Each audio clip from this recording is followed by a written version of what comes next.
Bonjour, aujourd'hui c'est le 15 septembre et notre méditation est basée sur Romains chapitre 12, verset 16, juste la partie A du verset 16. Vivez en plein accord les uns avec les autres. Nous pouvons aussi avoir une autre version, vivez en harmonie les uns avec les autres. Donc, encore une fois, nous allons voir l'importance des uns et des autres dans ce texte de Romains chapitre 12 qui commence en parlant de la transformation, de la métamorphose de notre entendement, de notre intelligence, de notre âme ici. Et donc, après toutes ces exhortations sur le comportement, notre comportement envers les uns et les autres, mais aussi envers les uns et les autres dans le corps du Christ, mais aussi les autres qui ne font pas partie du corps du Christ, parce que nous avons vu que dans le royaume du Christ, nous n'avons pas d'ennemis. Et ceux avec qui on n'a pas de communion, eux, ils ne sont pas nos ennemis. Et même s'ils nous font du mal, on leur fait du bien. S'ils nous maudissent, on les bénit. S'ils nous persécutent, on prie pour eux. Et donc maintenant, il revient à la charge en ce qui concerne le comportement des uns et des autres au sein de la communauté chrétienne, au sein de la communauté des disciples du Christ. Et il dit ici qu'il faut vivre en accord les uns avec les autres, avoir la même pensée.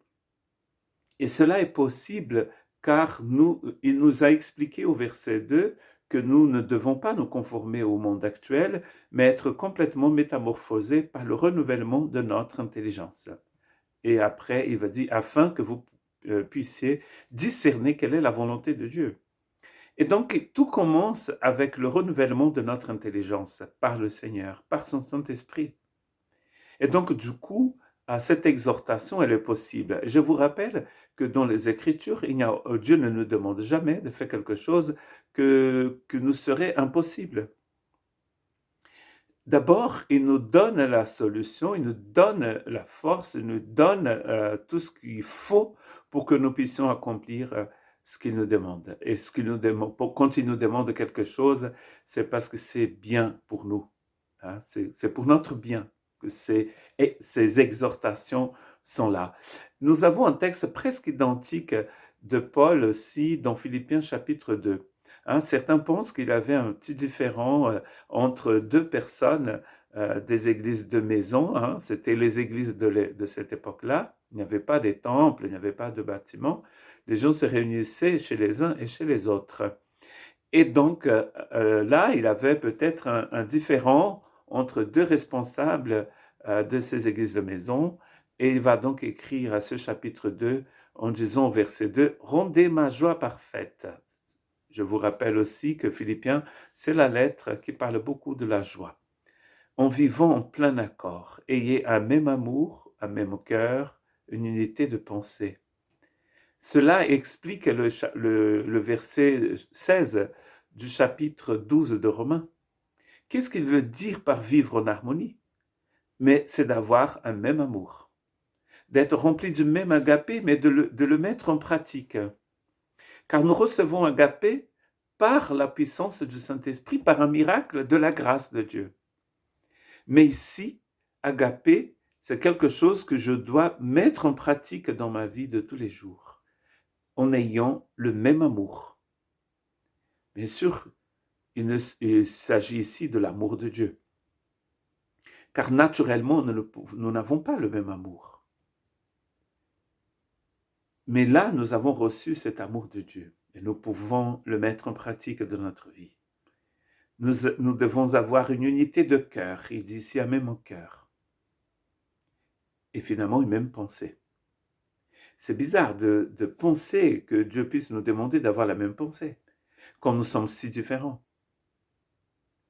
Il y a un autre texte encore, que je n'avais pas mis sur ma liste, mais qui me vient à l'esprit maintenant. C'est quand Paul dit « Vous avez la pensée du Christ ». Donc finalement, d'avoir une unité de pensée, c'est d'avoir la pensée du Christ, de la mettre en pratique, de l'accepter déjà, de la mettre en pratique dans notre vie. Cette pensée du Christ en nous.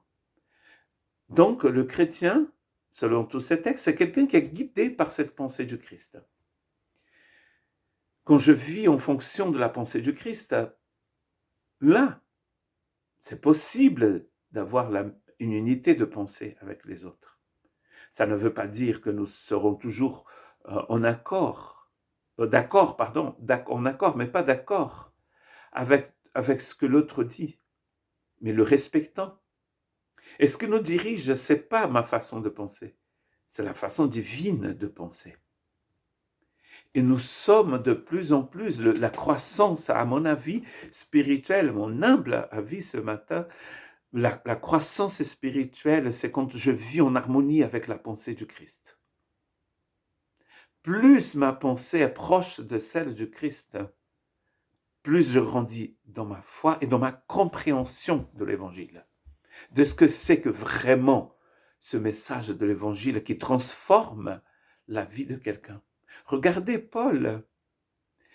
Paul avant sa rencontre Damas et Paul après sa rencontre Damas et peut-être Paul après ses 14 ans passés en Arabie, Paul après toutes ces révélations reçues du Seigneur, Paul après cette marche continue avec le Saint-Esprit, c'est un homme qui est transformé à l'image du Christ, comme il va exhorter les chrétiens de Corinthe, d'être métamorphosés à cette image, selon cette image, cette manifestation de la gloire de Dieu.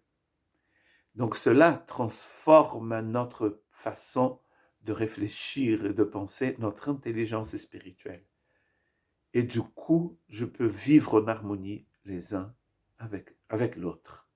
Et nous allons vivre les uns en harmonie les uns avec les autres. Et je vous rappelle, je dis ça souvent, mais je vous rappelle quand même que c'est un ordre. Vivez en harmonie les uns avec les autres. C'est un ordre. Que Dieu nous bénisse et qu'il ait pitié de nous.